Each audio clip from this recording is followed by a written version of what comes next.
Hindi mananawagan ng special session ang isang miyembro ng House Prosecution Panel na si One Rider Party List Representative Rods Gutierrez para mas mapaaga ang pagsasagawa ng impeachment trial laban kay Vice President Sara Duterte.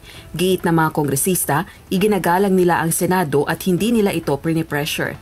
Ito ay matapos ang pahayag ni Senate President Francis Chis Escudero na posibleng sa July pa pagkatapos ng State of the Nation Address o SONA ni Pangulong Bongbong Marcos Jr. maisasagawa ang paglilitis. I don't think the prosecution team will make any moves in that manner. Hindi po kami mananawagan. Kahit ang presidente sa isang press con, sinabi niya na he may call a special session, so we leave it to them na lang po on that decision. Mas magiging mainam naman kung dadalo ng personal sa impeachment trial si VP Duterte. Unang binanggit ng pangalawang pangulo na hindi siya dadalo kung hindi naman kinakailangan. Kung pwede namang hindi, and I understand pwede naman, hindi na. Oo. Kasi baka ma-intimidate lang sila lahat sa presence ko doon. Definitely, it would be better if the subject of the impeachment were there.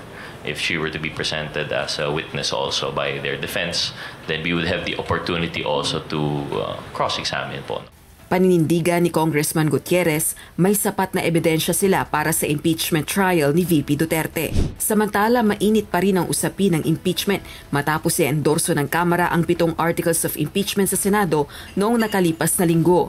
Sa gitna ng pag-uumpisa ng campaign rally ng national candidates para sa 2025 midterm elections, naniniwala ang ilang kongresistang isang mahalagang usapin ng impeachment para sa paparating na halalan. Absolutely naniniwala po ako na ito ay isang election issue. Isang malaking test po yan sa lahat ng kandidato sa aming mga paninindigan para sa bayan.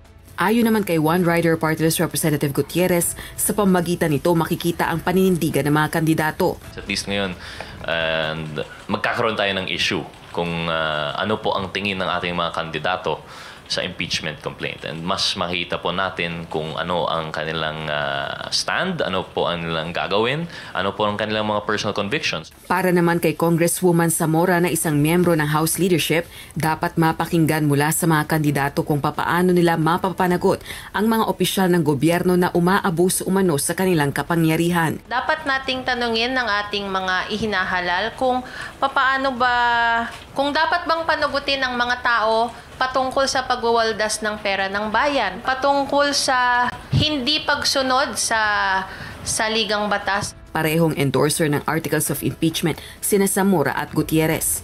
Rosa Licoz, UNTV News and Rescue. Diyos ang aming sandigan, serbisyo publiko ang aming pinahahalagahan.